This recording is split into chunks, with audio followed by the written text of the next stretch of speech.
NEET पीजे के अगर आप एस्पिरेंट हो तो डीम्ड यूनिवर्सिटीज़ एक ऐसी यूनिवर्सिटीज़ होती हैं जिसके लिए काफ़ी ज़्यादा एस्पिरेंट्स एस्पायर करते हैं। लेकिन एक बजट का फैक्टर आता है, हमारे पास अगर बजट है उतना तो हम वहाँ पे जाएं। लेकिन दूसरी सबसे इंपॉर्टेंट चीज़ ये रहती है कि डीम्ड यूनिवर्सिटी में जो लर्निंग होती है वो हमें काफ़ी अच्छी मिल जाती है।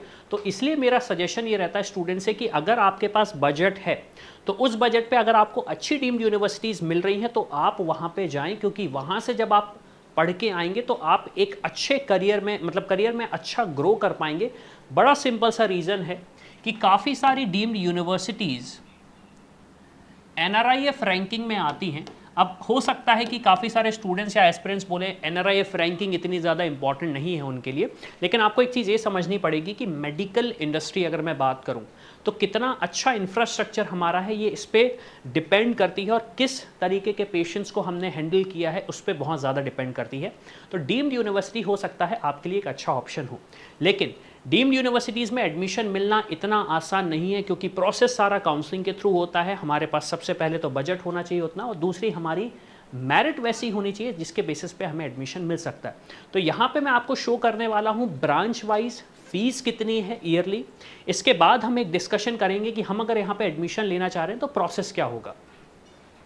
तो देखिए, मैं सबसे पहले आपको दिखाता हूँ, जैसे हमदर्द की अगर मैं बात करूँ, बहुत ही नॉन डीम्ड यूनिवर्सिटी है। आप इसकी फीस देख सकते हैं 22 लाख पर एनम से एनेस्थीसिया स्टार्ट हो रहा है। पीडिया की अगर मैं बात करूँ तो 27 लाख पर एनम का यहाँ पे बजट जा रहा है।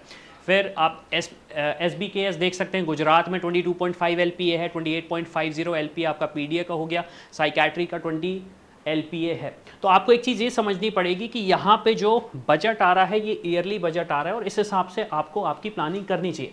दूसरी सबसे इंपॉर्टेंट चीज़, जैसे KMC मणिपाल है, KMC मणिपाल यूजी के लिए भी काफ़ी नॉन डीम्ड यूनिवर्सिटी है, पीजी के लिए भी काफ़ी ज़्यादा नॉन डीम्ड यूनिवर्सिटी है।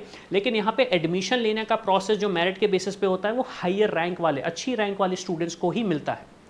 इसके आगे अगर मैं और यूनिवर्सिटीज़ की बात करूं तो आप देख सकते हैं, जैसे Raja Rajeshwari medical college and hospital हुआ, संतोष मेडिकल कॉलेज नोएडा में हुआ। तो ये भी कुछ डीम्ड यूनिवर्सिटी हैं जिसकी एस्पिरेशन स्टूडेंट्स बहुत ज़्यादा करते हैं। लोकेशन भी एक अच्छा फैक्टर हो जाता है। लोकेशन का फैक्टर देखिए बड़ा सिंपल सा ये रहता है कि जो भी बड़े पेशेंट, मतलब जो बड़े केसेस होते हैं पेशेंट्स के, वो यूजुअली मेजर बड़ी सिटीज़ में आते हैं, ऐसा नहीं कि कोई आउटस्कर्ट या छोटे शहर में आए।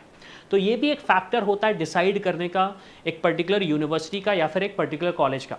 अब जब गवर्नमेंट कॉलेजेस की हम बात करते हैं तो गवर्नमेंट कॉलेजेस में तो क्योंकि हमारे पास फीस कम लगती है तो उसके बेसिस पे हम चूज़ कर सकते हैं।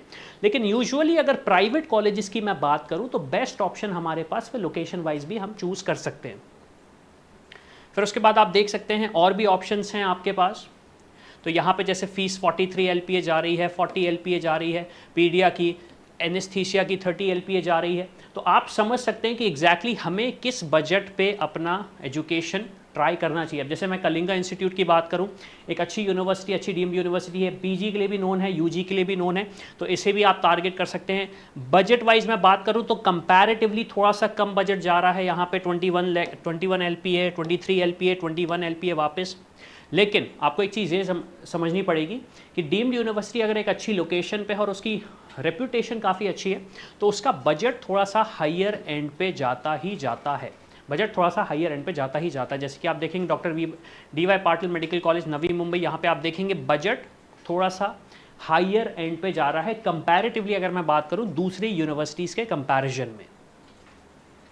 तो ओवरऑल आपको समझ में आ रहा होगा कि एग्जैक्टली हमें कितना बजट लेके चलना चाहिए डीम्ड यूनिवर्सिटीज़ के लिए, स्पेशली अगर मैं ब्रांचेस की बात करूं एनेस्थीसिया, पीडिया, साइकैट्री का।